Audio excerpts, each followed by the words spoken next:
My name is Marcia Diamond, and today we are very honored to have Mike Spiegler, who's Vice President of Education for Food Allergy Research and Education, joining us. A little bit about Food Allergy Research and Education. FAIR's mission is to find a cure for food allergies and to keep individuals with food allergies safe and included. Mike has 15 years of experience creating and managing educational programs for nonprofits. Prior to his time at FAIR, he served as the program director for the International OCD Foundation in Boston, Massachusetts.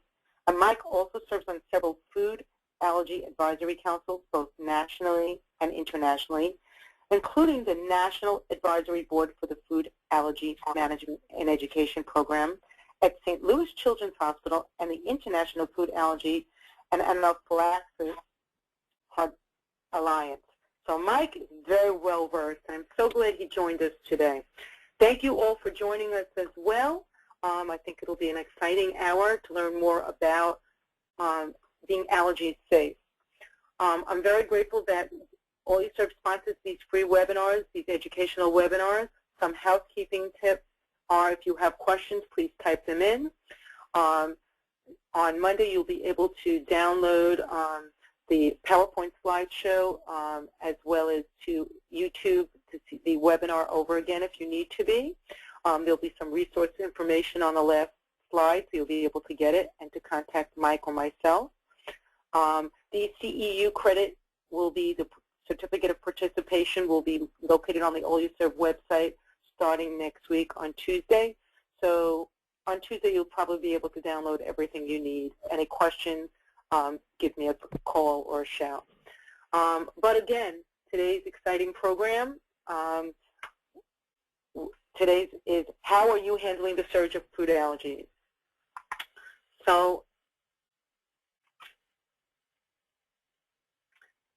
you will today learn more, innovate more, and being more aware can save lives. So today, consider that. If you learn more, you innovate it, and you are aware, you can definitely save lives. Today's takeaways are you're going to learn Food Allergy 101, prevalence of food allergies and top allergens in the U.S., an overview of allergen management in food service, and food allergy resources for today's and tomorrow's food service operation. So, Mike, we are going to pass the torch to you, and I'm very honored on this prestigious individual who has all this knowledge who's going to share it with us today. So, welcome, Mike, and thank you very much, Marcia. So I know Marcia's talked a little bit about. I'm very glad to be here. First off, I should say, and it's always great to be in front of folks like all of you on the line, which impacts so many lives of those affected with food allergies and their families. So a little bit about FAIR and kind of who we are. On the next slide, you'll see that we are really the product of two nonprofit organizations that merged back in October of 2012. Many people, if you're in this space, had heard of the Food Allergy and Anaphylaxis Network, which really focused on education, awareness, and advocacy in food allergies. They're based out of Northern Virginia. We merged with an organization called the Food Allergy Initiative out of Manhattan. They mostly focused on research. So really it was a combination of two organizations really doing different things, but really serving the same public at large. So we merged in October 2012 and became FAIR. You already heard our mission, so we can probably skip through that next slide as well. But again, to find a cure for food allergies to keep those safe and included. And we do that through four real mission areas. The first is evidence-based education and resources. I would call it kind of what we're doing today, part of under that umbrella. Undertake advocacy at all levels of government. So we've been very active. We had a federal bill passed last year, and there weren't very many of them passed, but we actually got one through last year around epinephrine, which I'll talk about in a little bit. So all of those kinds of things, policies with federal, governing bodies like the FDA, USDA as well, CDC. Increased awareness of food allergies is a serious public health issue. We've got multiple PSAs that we've put out. Last year we did a Discovery Channel documentary where Steve Carell narrated it. Did a great job with that. All that information's on our site. And fund world-class research that advances treatment and understanding of food allergies. We're the world's largest private funder of food allergy research. So, you know, we've got lots of robust things that we fund, anything from finding out exactly who has food allergies, what their characteristics are, up to and including, you know, diagnosis, and then ultimately, hopefully, some treatments to help those with food allergies ultimately. So, without further ado, I'll get into a little bit about the 101. What is a food allergy? A food allergy is when the body's immune system reacts to a food protein because it mistakes it as a threat. And the way this really works is we know pretty well kind of how this mechanism works. And it's thought to be the same immune mechanism that attacks worms and parasites. And hopefully everyone on the phone has not had a worm or a parasite in quite some time, and that's because we are in such a cleaner environment now that that's not something we really encounter. There actually was a study done where they gave 2 volunteers with severe food allergies these kind of innocuous pig whipworm eggs, and they don't hatch in humans, but when the 2 people that involved in the study took them, they basically lodged in the intestines harmlessly, but the body started to attack those, and then they did some testing on their food allergies and actually saw, well, okay, their food allergy reactions actually dropped a little bit because the body is busy fighting the things it should be fighting, which was that parasitic egg. There actually, in fact, is even a trial right now, and it's in very early stages. I'm not sure if it will really work for a multitude of reasons, but they actually put a patch of hookworm larvae on a person's arm, and actually has shown some effectiveness. But basically, the body again attacks that as opposed to the food allergies, the food that's coming into the body, and people have reduced reactions. There's lots of other treatments I can talk about if we've got time left over. That's, you know, less skin crawling than literally than egg larvae, but hookworm larvae. But I can talk about that a little bit later. Most food allergies that we deal with are called. You can go back one more slide still. Most food allergies that we deal with are IgA-mediated allergies. IgE is an antibody that binds to cells and mast cells. So it's kind of like when you're first exposed to it, your body creates this IgE protein, and it kind of sticks to these mast cells in your body. So when the food, and it's very specific to a particular food, so when that food comes in, it binds to that protein, and it's kind of like hitting a landmine, right? So the protein hits it, it locks in, and the mast cell basically explodes with histamines that causes all the symptoms that you see in a severe reaction, which I'll talk about in a little bit. There are some non-IgE-mediated allergies as well, with some other conditions called FPIEs, EOE. Again, if you have questions about those, or if there's time, I can focus on those as well. But this is really about the traditional IgE-mediated food allergies that you would typically see. On the next slide, I just wanted to talk a little bit about the difference between a food allergy and a food intolerance. Unlike other types of food disorders, such as intolerances, food allergies involve the immune system, and they can be life-threatening. So to give you a sense of the difference, a food allergy, again, immune system, and intolerance is digestive system. The easiest example to give for something like this would be a milk allergy versus a lactose intolerance. So in a lactose intolerance, your body has trouble digesting the milk sugar, and so when it gets into your digestive tract, you know, someone that has milk, even though they're lactose intolerant, is going to have a bad day, right? They're going to have a stomach upset. They're going to feel bloated, diarrhea. It's not going to be a good day. For someone that has a milk allergy, should they get even a trace amount of that milk in their body starts to have a severe reaction to that and can lead all the way up to and including death. So you've got something that happens within a few minutes with a milk allergy versus something that takes some time as your body digests it. So very different. A lot of people to this day, I just came across a celebrity yesterday actually that was claiming she had a milk allergy, but it's very clear in talking about it that it's just a lactose intolerance. So unfortunately, lots of folks with lactose intolerances will kind of use that term allergy when they're describing their condition, and it's really not that. People with a milk allergy, it's a very serious condition. So 8 foods make up 90% of all food allergy reactions in the United States. Can I ask a question? Mike, can I ask a Yeah. question? If now, going back to the last slide, as a food service director, as a person that's supplying the food, because food allergy, yes, one is more devastating, but as far as the service or what you attribute, you have to treat them the same, I would presume. Is that correct, as far as if someone says that you don't really know unless they're tested? So if they say they have a food allergy, should you treat Oh, yes. it? Yes, that's a good point. And I don't want to minimize anything if someone comes and says that they have an allergy, because, you know, you should never take anyone that shows up at your establishment and says they have an allergy. You know, it should minimize or diminish anything that they're saying. You have to take it seriously. You know, it's impossible to tell. They may be misinformed. They may be accurately informed. It's impossible to tell. So yes, you know, any time you hear that word allergy related to a food, you have to take it seriously. Okay.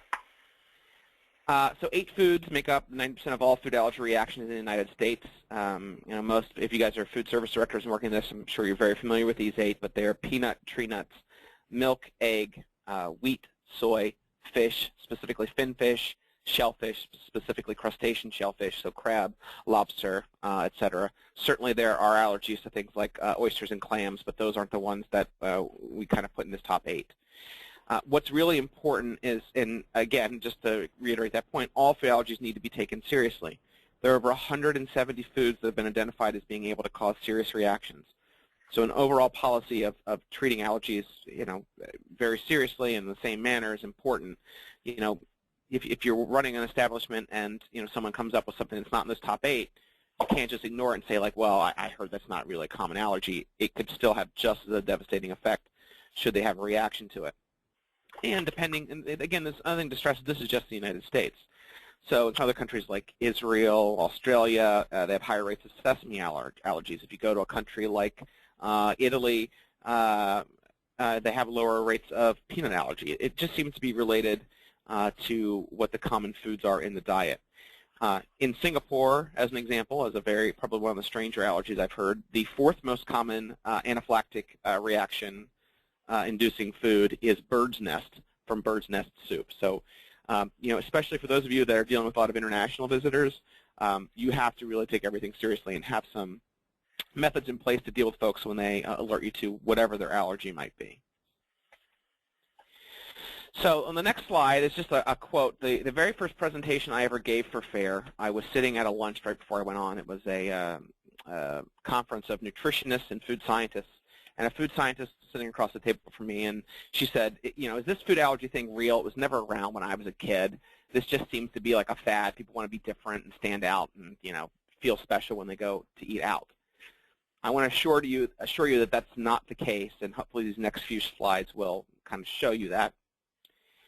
So on the next slide, you'll see 15 million Americans with food allergies is what our estimates are right now, and that is from a study done by Ruchi Gupta out of Northwestern University.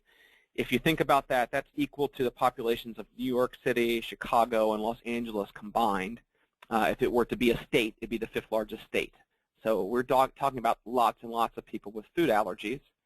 And on the next slide, you can see that this is a growing problem, right? So out of those, already 6 million of them almost, 5.9 million, are children. So that's about 1 in 13. If you think about a typical classroom size, unfortunately these days are, you know, in the 20s. You're looking at about 2 in every classroom. So, you know, for those of you that have a child with a food allergy, or you just have a child in school and you're seeing more letters coming home about food allergies in a class or in a school, this is why. The numbers continue to grow. And I want to emphasize that, you know, this is not an over-exaggeration. This is not a diagnosis. You know, is the diagnosis easier now, or people just making it up? While not in the U.S., there was a study done in Australia, I believe it was in 2006, where they brought in these toddlers, and they did actual food allergy testing with the toddlers in a doctor's office, an emergency setting, and basically gave them some of the common allergies, common allergens, and watched to see if they were having reactions to them. So this is not self-reported. You know, this is not something made up. 1 in 10 of those kids, when tested, when challenged with an oral food challenge, showed a food allergy. So in Australia, clinically proven, about 1 in 10 kids there have a food allergy, which is even a higher rate than what we expect here. And I wish I could tell you that it's getting better, but it's not, despite our best efforts. According to a 2013 study by the Centers for Disease Control, there was a 50% increase in food allergies between 1997 and 2011. It's a trend really unseen in public health like this. In addition, more than 30% of those kids with a food allergy, so about 1 in 3, have multiple food allergies. So while they may have one of those top 8, they may also have something like sesame or gelatin or corn or something else that really complicates matter and makes it difficult for families to deal with. There are lots of hypotheses for why this may be rising. Again, if there's time at the end, I'm sure there'll be questions about this, and I can go into some of the more common ones. The most frequently talked about one is something called the hygiene hypothesis. Basically, the idea that we're living in such a clean environment now that we're not being exposed to some of the things like bacteria, viruses, and worms and parasites that we were in the past, and that our immune system is basically kind of thrown for a loop and looking for a fight that's not there anymore. I'll show you a little bit of data here on the next few slides. Well, maybe not the first slide, but the second slide that'll support that. The first slide here, this was, again, a study done by Ruchi Gupta out of Northwestern, is a geographic distribution of childhood food allergy in the United States. So it's kind of all over the map, for pardon the pun, but there seems to be a little bit of a bias if you look at this, maybe along coastal areas. We have no idea why that may be the case. And there's been some other studies done where they've looked at epinephrine prescriptions, and they've seen where sometimes in the northern parts of the country there's more prescriptions than the southern. Really, this is just to show you that there's no real rhyme or reason to why it's there, but certainly some states are dealing with this more than others. On the second slide, and I think this goes a little bit to the hygiene hypothesis, and I'll talk about this a little bit in depth here. So on the right-hand side, pardon me, on the right-hand side you'll see food allergy prevalence from a survey done in that same study by Ruchi Gupta, and they also looked at other characteristics. So all the way on the right, and this stepwise down, all the way correlates with population density. Urban centers, 9.8% on the right-hand side of the screen. Then if you go to metro cities, 9.2, urban outskirts, or 7.8, all the way down to rural areas at 6.2. So this would indicate that for some reason, the higher density of the population, the more frequent food allergies are. And actually, this was just kind of backed up. This was self-reported data, but Johns Hopkins just released a study, I believe it was on Monday, where they also confirmed higher rates of food allergies in inner city youth. So that was like clinically tested with blood samples and skin testing.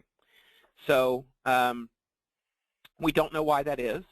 If the hygiene hypothesis does hold true, that would make sense that you've got people in rural areas that are in farming communities that may be more exposed to some dirtier conditions than those in urban centers. So perhaps there is some kind of a way there's a correlation between the hygiene hypothesis after all. Even within that study that was just released by Johns Hopkins on Monday, they found within the urban centers, families that cleaned their homes more often than those that didn't clean their home had a higher rate. So again, not only in urban centers, but for moms and dads that are cleaning the house more often, or lucky enough to have a housekeeper, which I know I'm not lucky enough to have, they're having higher rates of food allergies there as well. So there definitely seems to be some clear involvement there around the cleanliness, but exactly what those kind of factors are, we don't really know yet. So does that carry over into hospitals and healthcare and college and university markets as well, the cleanliness of it, or is that being playing a part? Well, the thought would be with really with all the cleansers they're using with the antibacterial and et cetera. Well, it's really potentially, but I would say probably the more telling factor, and I think the Johns Hopkins study really emphasized that, was in regards to kind of the home environment. Most allergies that we see, certainly there are adult onset allergies. I don't want to downplay those at all. Those on the phone that may have an adult onset allergy, I completely understand. But this may be kind of in the upbringing in the home environment. There's also studies that talk about, is it cesarean birth versus vaginal birth and the bacteria that you're exposed to there. It's probably more so in the environment that you're raised in. But it's hard to tell. Certainly that could play a role. It's just too early to tell. One thing on this next slide I want to just emphasize is that, again, if you're encountering families that are being very serious and cautious about this, it's because parents, 40% of their kids with food allergies have experienced a severe or life-threatening reaction. something that sent them to the emergency room, that's made them have to take their emergency medication, or they would have died. So these are parents who have seen their kids in the absolute worst from a reaction. That's 4 in 10. So again, they aren't, overplaying the condition. This is a very serious condition. Food allergy reaction sends someone to the emergency room about every 3 minutes. So the most severe kind of reaction is something called anaphylaxis. I'm sure many of you have heard of the term anaphylactic shock. Anaphylactic shock is really a symptom of anaphylaxis. It would be anaphylaxis along with a drop in blood pressure is technically anaphylactic shock. We very often hear that term misused in the media when they talk about anaphylactic shock, but that's really just a symptom of anaphylaxis. So it's a severe, potentially fatal allergic reaction that occurs rapidly, often within minutes to 2 hours after a person eats a problem food. There's been one case study actually of someone 72 hours after they had the food actually had their first wave of symptoms come through. We talk about going to the emergency room in that previous slide. If you have someone that's in your facility or a loved one or anyone you encounter that has a severe reaction to the point where they need epinephrine, they need to go to an emergency room. 911 needs to be called, and they need to go to an emergency room.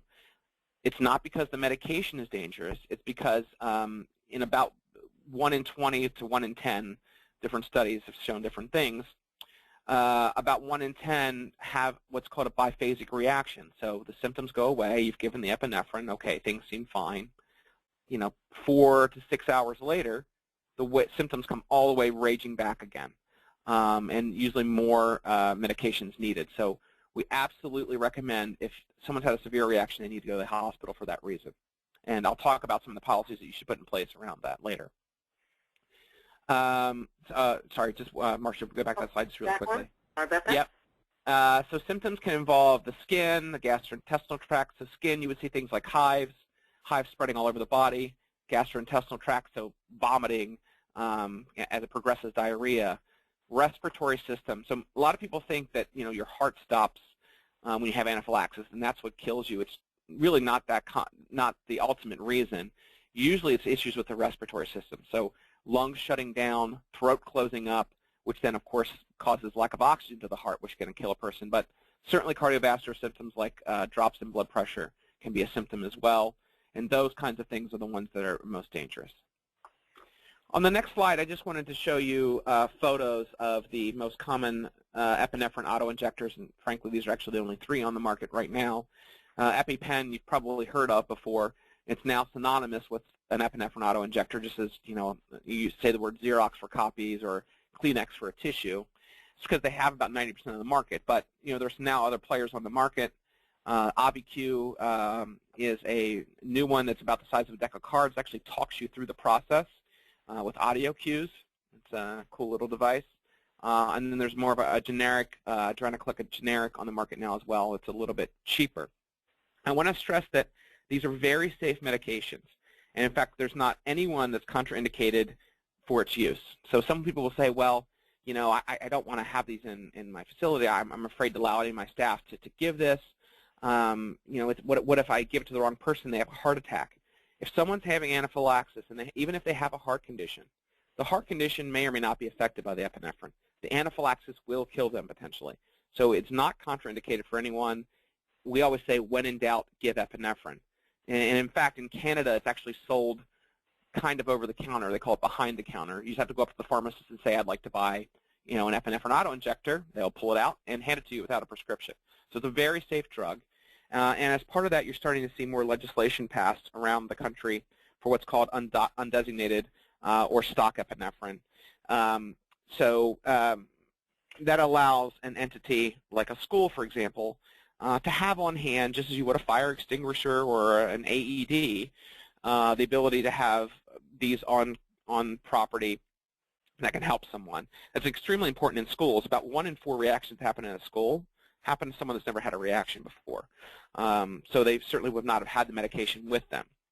So one of the bills we passed last year that President Obama ultimately signed was a bill that kind of incentivized this for states to pass legislation around it. 43 out of 50 states now have legislation allowing K through 12 schools to stock epinephrine if they want to. Only 6 of those states make it mandatory, so every school has to have it. 3 states allow colleges to stock it. That would be Indiana, Florida, and Rhode Island. And just recently, 2 states have passed what's in this community known as entity legislation, which really allows anyone that has some kind of government regulation, literally down to someone that has a plumbing license, to a mall, to a stadium, to a restaurant, anything that has some kind of government regulation, to stock them on its own. So now Florida and Rhode Island will allow just about anyone, as long as they've been trained, to stock epinephrine on their property. This is a growing trend. If you ask me what the state of this will be in 10 or 15 years, I would say these are going to be just as common as AEDs. Not everywhere will have them, but certainly places will choose to do it. In Hamilton, Ontario right now, the city government there is actually providing them to restaurants and even the malls. So mall security guards have them carrying around now. So, you know, it's a very safe drug. It's a very pervasive drug. And I think it's only going to be more common as we move forward. Well, the other question I have, do you think, even though they're in a hospital, food service, you're saying restaurants, food service in their own should have one of these available for their, their own people as well? I mean, in a hospital, it's one thing, but if it's a food service venue of any sort, long term. If you think about it long term, certainly that's something that I think we consider. The way we view this right now is that's a reactive step, right? More importantly, more than anything, is training. So if you have the training in, first off, 2 things. We encourage our folks to always have their epinephrine with them. So it's a 2-pronged approach. They should always have their own epinephrine with them. Now, certainly you can't deal with issues of folks that have never had a reaction before, unless you would have that there. But more importantly is the training. So, our feeling and what we're working on here is to try to push for legislation around training first, to make sure that people understand how to deal with food allergies from a dining services perspective first, and offer that training to them before mandating that they would have to carry these kinds of things. So, in the hierarchy, certainly the training, in our opinion, is much more important than that. Okay. So if there's one thing you take away from the presentation today, is if there's any adults with adult onset allergies out there, I know a few that in my circle of friends are in the same way, as much as I yell at them. So I only have a mild allergy to shellfish or tree nuts. I just get a little bit itchy, and that's it. On the next slide, I want to show you that there's 2 cases where this came back to have tragic consequences. On the left is Brian Hom, who lost his teenage son, BJ. He's the one with the lay. To a peanut allergy when they were vacationing in Mexico. They are on the first night at a resort. They had a dessert that they were told was peanut-free. He had had only mild reactions to peanut allergy before, and they had a dessert, and they were walking back to the room, and he said to his dad, I got a little bit of an itchy throat. I think I'm getting a sore throat. His dad went to buy him lozenges. By the time he got back, the hotel staff was rushing him over to his son, who had collapsed because his throat had closed up from a reaction to peanut. Unfortunately, BJ passed away on the spot there. Again, he had had no prior severe reactions in his 18 years of life until that one. They did not even carry epinephrine with them.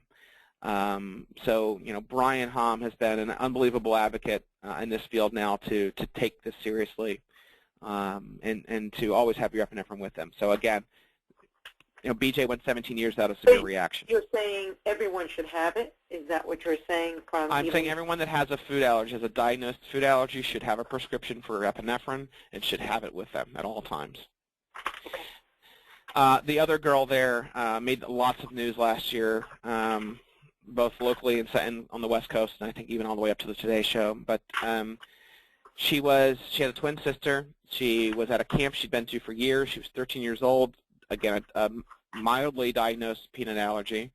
She took a bite of a Rice Krispie treat that she didn't know had peanut butter in it. She didn't even swallow it. She just knew something was wrong when she took a bite into it, spit it out. She had no symptoms for 20 minutes. They just kind of watched her because her action plan, because she had no severe reaction before, didn't really call for it. They gave her ultimately 3 shots of epinephrine, but it was still not enough to save her. So that one was really the epitome of a tragic story. Her father was a doctor who was there with her.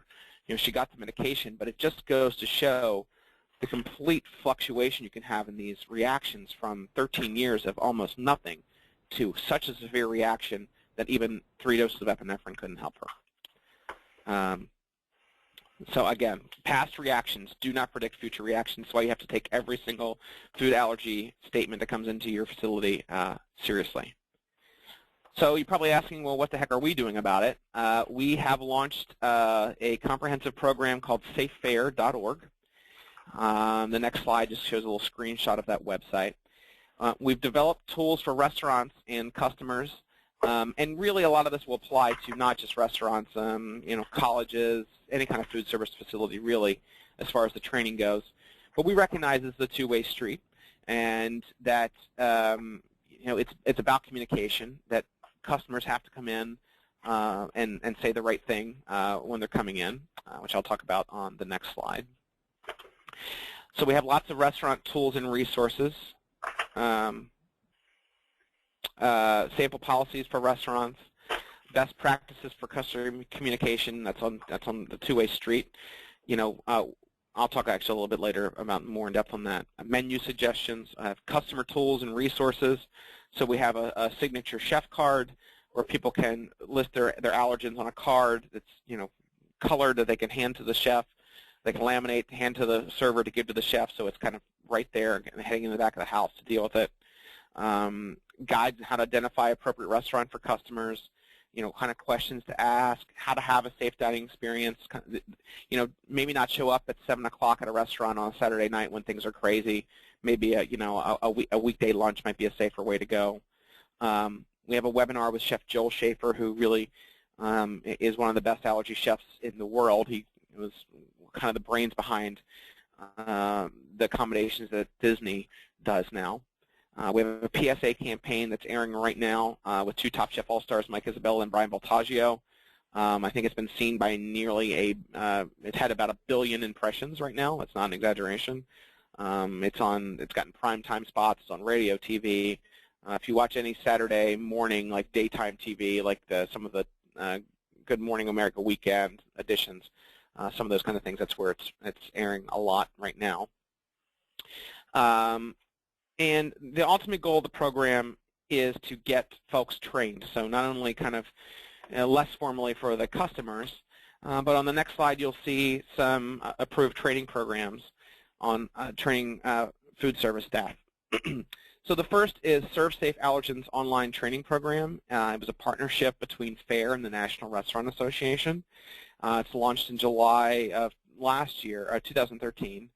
It's a 3-year employee-level certification. So it's not for the restaurant, it's for the employee. So it will follow them around from one location to the next, just as ServeSafe does. It's about a 90-minute online course. It's available in both English and in Spanish. It's very affordable. We actually, for those listening, if you'd like to test, give it a shot, there is a discount code for that one for 10% off, which is FAIR, F-A-R-E, all caps, and the number 10, so FAIR10. When you go to their website is foodallergens.com, and you can actually get a 10% off on that training. We also partnered with a company called Menu Trinfo for a product they have called Allertrain. And the beauty about Allertrain is it's more of a live teaching tool. So it's a live webinar. They can also do in person, but it's for K through 12. So they have Allertrain K through 12. Their regular Allertrain would be for more like restaurants, food service facilities, any kind of food service facility. And they have one that we partnered with them on called Allertrain U, which is meant for colleges and universities. We actually just signed a deal to partner with them on doing a training for resident assistants at colleges as well. So that partnership we went into in January 2014. Both are really great trainings, great people involved with the creation of both of those. They've been approved by our medical advisory board, and I highly encourage you to give them a try. So on the next slide, you see just a kind of a, I'll just skip over those. It's kind of that's just the ServeSafe. When you go to foodallergens.com, that's kind of what you'll see for the ServeSafe training. The ServSafe training, just to give you a quick overview, will cover things like food allergy fundamentals, purchasing, receiving, and storing food, preparing and delivering food, customer communication, and emergency preparedness. I'll touch a little bit about a little bit of a deeper dive on these next slides. So on the food allergy fundamentals, you'll hear a lot of the same things you heard in the first part of this presentation. You know, the difference between an allergy and an intolerance, the common symptoms and reactions, what exactly is anaphylaxis, what happens during anaphylaxis, the big 8 or top 8. It's funny, we were just talking about this internally. We've always in our community called it the top 8, but for some reason in the dining service community it's always been called the big 8. We'll take anything that people use to help with education is fine with us. And a very important piece, how to read a label, the laws surrounding labeling, and how the laws differ between retail and wholesale, because for some wholesale products, the labeling laws are different. On the next slide, you'll see the fruits of a law called FALCPA, Food Allergy Labeling and Consumer Protection Act passed by Congress, that required that the top 8 allergens are listed in plain language in one of 2 ways on all labels. And again, that varies a little bit with some international products and wholesale products. So there are some little craziness with the law, but for the most part, it's going to appear in one of these 2 ways. And these are one of the most important things you can do in training any of your food service staff. On the left-hand side, you'll see on the second image on the bottom, the left-hand side with nutrition facts. You'll see one way. So you see there where it says whey, or for instance, milk. That's a very common way of listing an allergen. We actually try to encourage manufacturers to not go that route, because on the right-hand side, you'll see where it says a contains statement at the bottom, where it clearly says contains wheat, milk, egg, and soy. A lot of folks, especially if they're new to the community, they're newly diagnosed, they'll start to see that and assume that that's really how the labeling law is written, and will maybe gloss over when it's written in a different format on the left. Now, I will say this has come, leaps and bounds away from the way it was before, because things like whey, as listed there, or casein, would just have that kind of terminology on there. And unless you were a food scientist or a nutritionist, you may not know that that was a milk derivative and could cause a reaction. So now everything is in plain English for at least those top 8 allergens. Now, it becomes very difficult if you have something that's not in the top 8. Corn, as an example, there's so many derivatives of corn. It becomes, if you have a corn allergy, it's pretty much a nightmare to try to deal with this. So, and you can imagine if you got kids with multiple allergies, this becomes very limiting to try to sit and go through a grocery store. It can take 3 times the amount of time to go through a grocery store than it would someone else. On the top, you see even a different curveball that's thrown. I believe this started because manufacturers really wanted to try to help folks and be very open in what they're doing. But you'll see an allergen there. Allergens contain soy. Okay, great, thank you. And then, but it'll say produced on equipment that also processes a product containing milk, peanuts, and tree nuts. And these things vary from manufacturer to product to factory it's produced in. I've seen things as wacky as produced in a pepperoni-free facility, which I don't even know what that means. But you see so many wacky things on there. And most of the folks in our community will not touch something, will not pick something up or give something to their kids or themselves if it has any of these voluntary statements. But you have to remember those are voluntary statements. So even though a company, if it's not an intended ingredient, right? So for example, they're saying peanuts. You may have a food that's not an intended ingredient, but if it's produced on the same lines and they're not really cleaning it in between, although that's changing, if they're not cleaning in between, you would not know unless they put that voluntary statement on there. Some do it, out of an abundance of caution, and then some don't do it at all. So it really becomes difficult for the folks in our community to determine, really how safe is a product. Even if it seems safe, they'll often call the manufacturer to find out. So, and they've actually done studies where they've looked at, what are the rates of allergen actually ending up in something with these statements. Actually, these ones that say on the same line, same equipment, were actually found by this one study to be pretty safe. Ironically enough, ones that just said produced in the same facility, so literally could be 100 yards down the other side of the factory. But for those, about 11% of the samples they tested had enough allergen in them to cause a reaction. So unfortunately, you have to take those voluntary statements seriously as well. question for you. Somebody asked, recently had 2 different customers with pepper allergies, black and white and cayenne. Yeah. Any advice? That's a tough one because not only, there's so many labels that will just say, and other spices. And if you've got a spice mix in there, that becomes really, really tough. Again, to remember, any food that has a protein in it has the potential to cause a reaction. Things like, pepper, it's kind of a seed, so seed allergies, we're seeing a higher increase in these kinds of allergens. Really, the only thing you can do is to either make them something from scratch, where you know that you haven't added any seasoning to it. You'd have to clean the grill to make sure nothing else would transfer. I'll talk about that in a second, cross-contact, but that's something you'd have to deal with as well, is thinking about that cross-contact piece, and probably starting something from scratch, unless you have the time in advance to look into an ingredient by calling a manufacturer or calling your supplier. Again, that's why we always encourage folks, if they're going to a restaurant, for an example, call ahead. If you can, talk to a manager or chef. Before you get there, try to have a game plan in place. Like, what will I be able to eat? Can you call before I get there and make sure that that product that you're putting in is really safe for me? So again, it's on our side a little bit to try to educate the the customers as they're going in.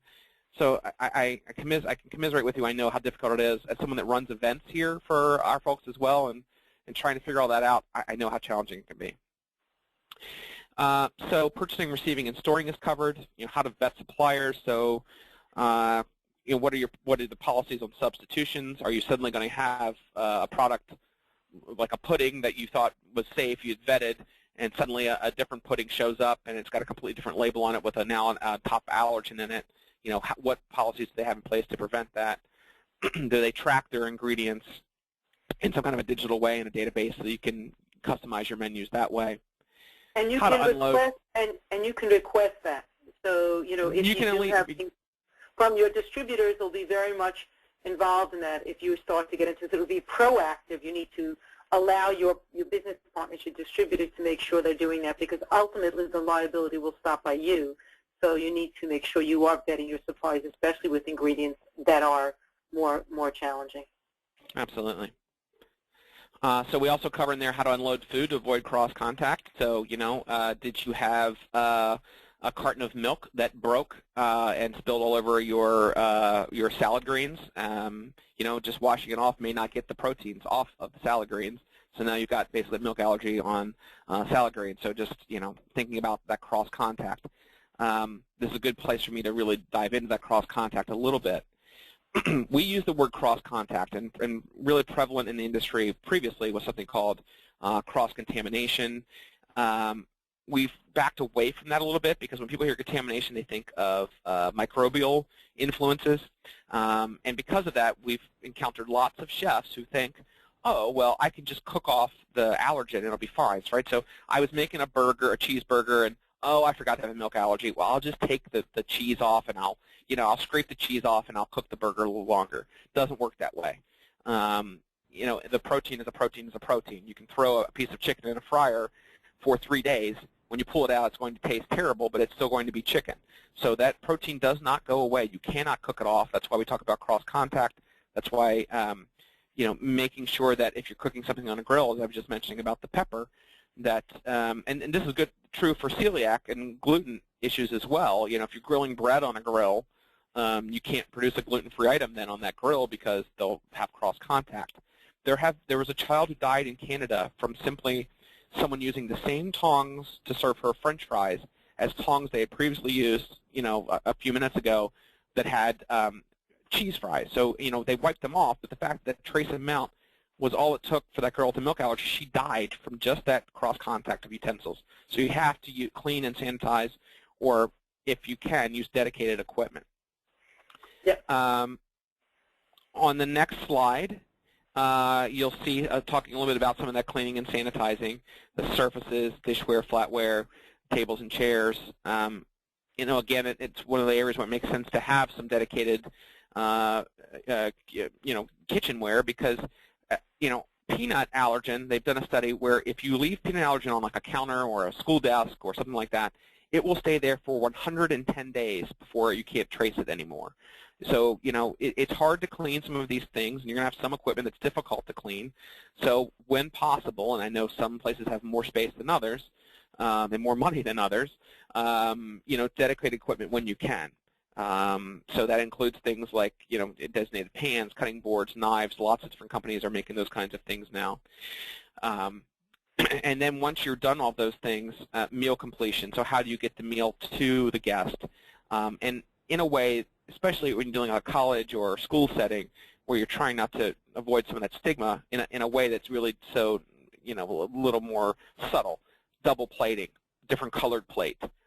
Just the servers and the food runners know that, but it doesn't really stand out. And then most importantly, how to respond to questions. Can you accommodate my needs?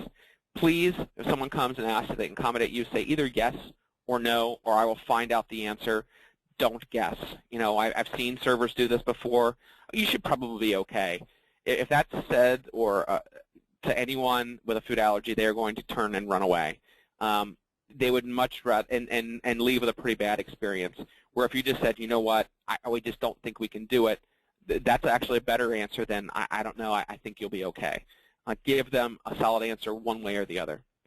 And start the conversation. I think that's another thing that I would always recommend. Put something on about your allergy statement on your website, on your menu.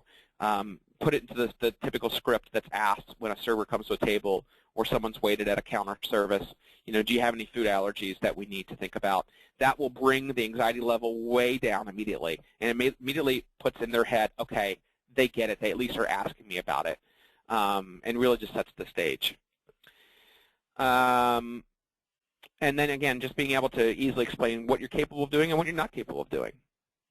And just have policies in place as far as when the restaurant should involve the manager or chef.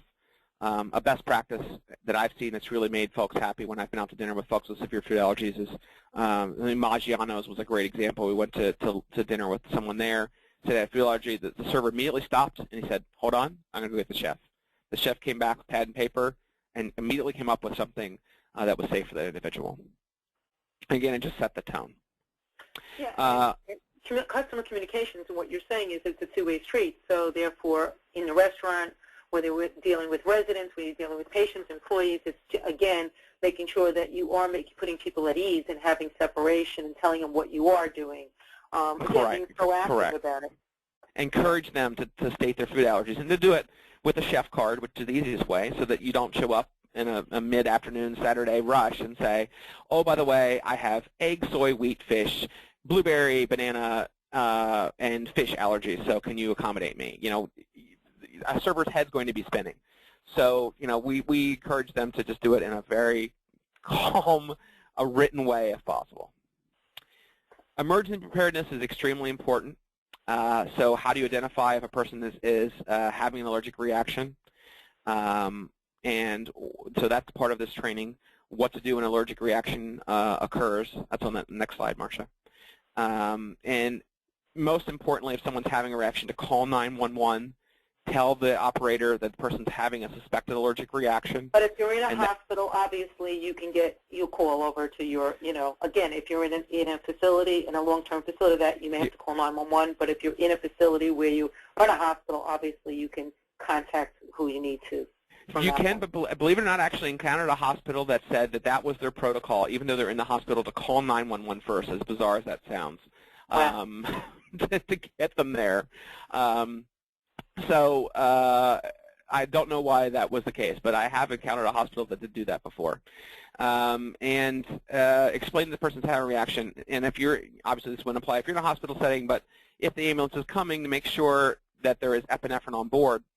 About 30% of ambulances, believe it or not, do not have epinephrine on board. A lot of reasons for that. We actually have a summit coming up in a few weeks to deal with that.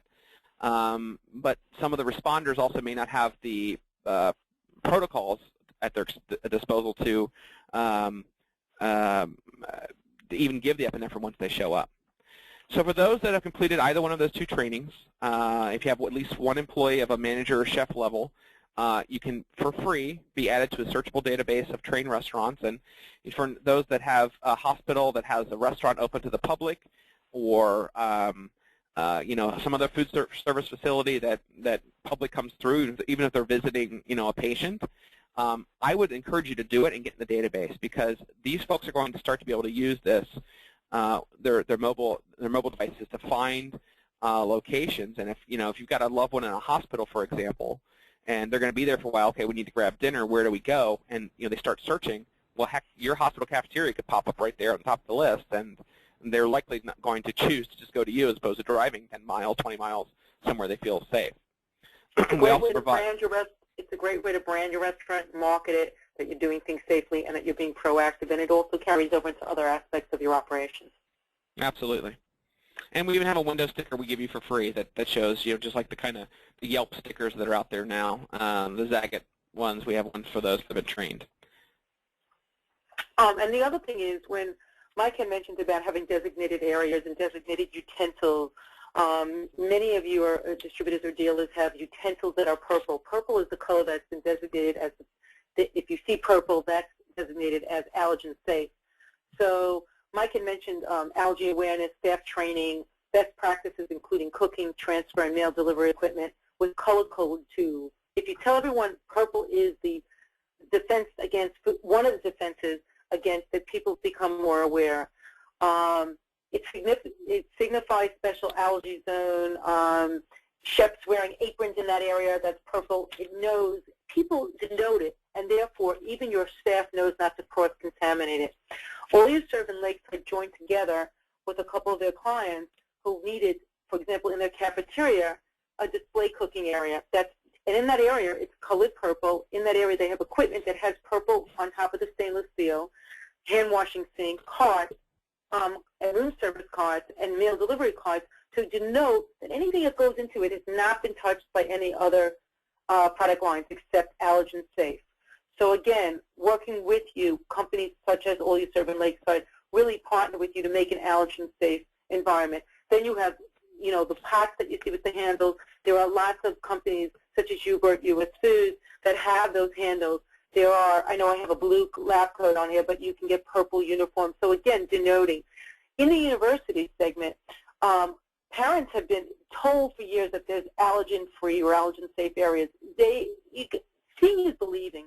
So what has happened now is that the cafeteria has been brought into the front, and now having this purple area, it becomes more of a safe. It's a great way for them to brand food service. It's a great way to denote credibility and trust, and so therefore following through. Another way is when you talk about, this is a rendering, and when you talk about, I know it's in purple, but it can be in purple, it can be in green, but this was done for gluten-free, but actually I would have made it purple to actually say anything microwaved, anything in this area are allergen safe. It was gluten-free. Sorry about that. It was gluten-free.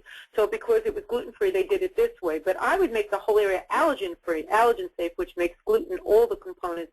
Therefore, this whole cooking area denotes that. And people feel the credibility and will buy there and come into your facility even from the outside if they know that. So consider those components. Mike? Yep. Thank you. Very good points. And I'll just quickly go through these to save some time for questions.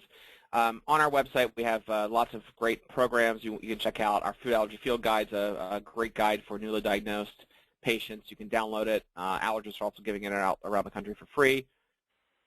If you're interested in learning more or want to do some kind of outreach to our community, I would encourage you to check out our National Food Allergy Conference. The first one on a national scope was this past summer.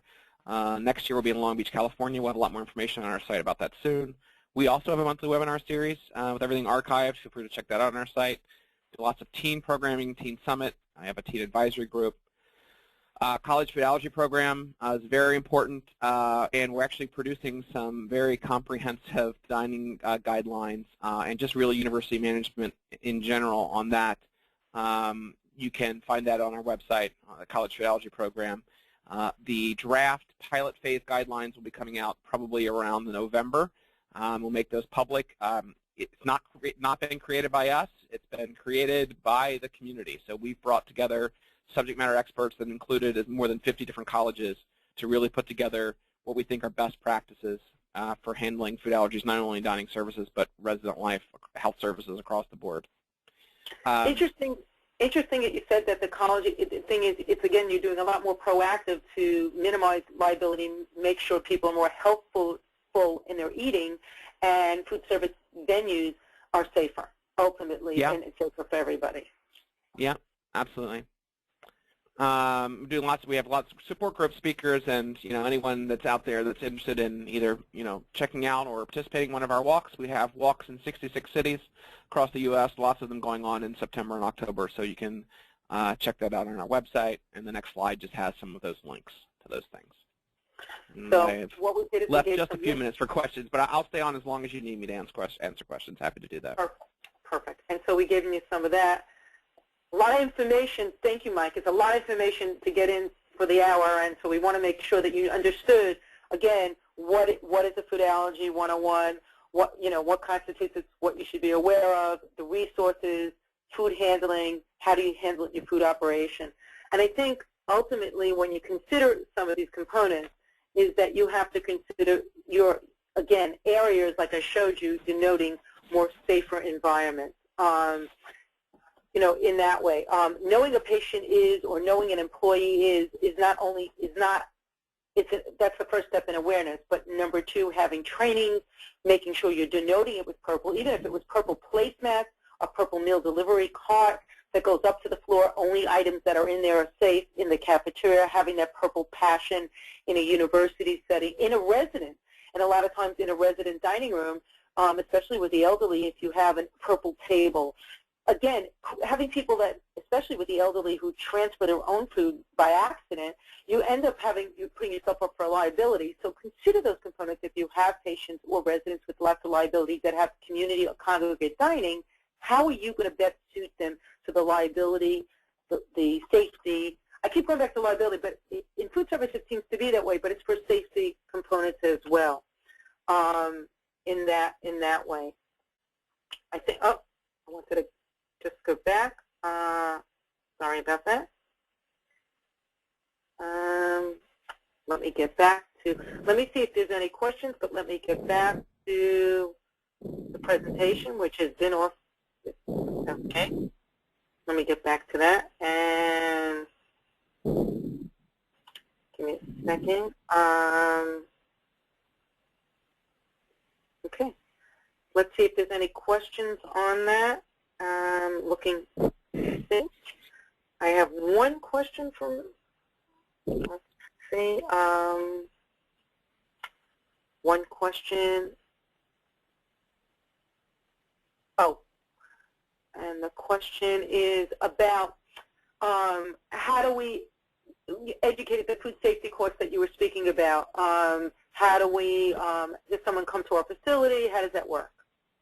So for the Serve Safe Allergens online course, that one is all done online at the moment. It is in English and in Spanish, so you sign up through the Serve Safe site. The particular one is foodallergens.com. You can do it that way, and again, there's a coupon code FAIR10 for 10% off.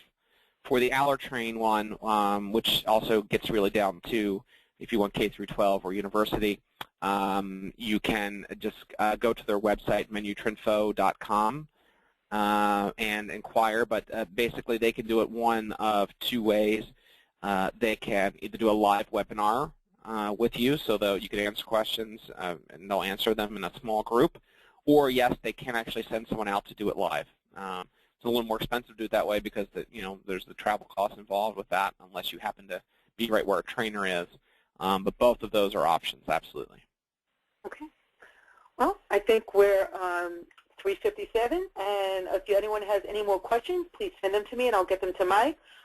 This presentation will be available on Tuesday, as well as the audio and the verbal of it will be available on YouTube, and the PowerPoint as well, CEU credits as well. Any other questions, please just send them to mdiamond@allyouserve.com. And thank you for joining us today, and to learn more how to handle food allergies in your operation and for yourself and your family. Mike, thank you so much. Appreciate your expertise, your talent, and your conveying of your stories and helping us be better at what we do every day. Thank you. Thank everyone. You for enjoy inviting your me. day and enjoy the weekend. Thank you, everybody. Thanks. Bye-bye.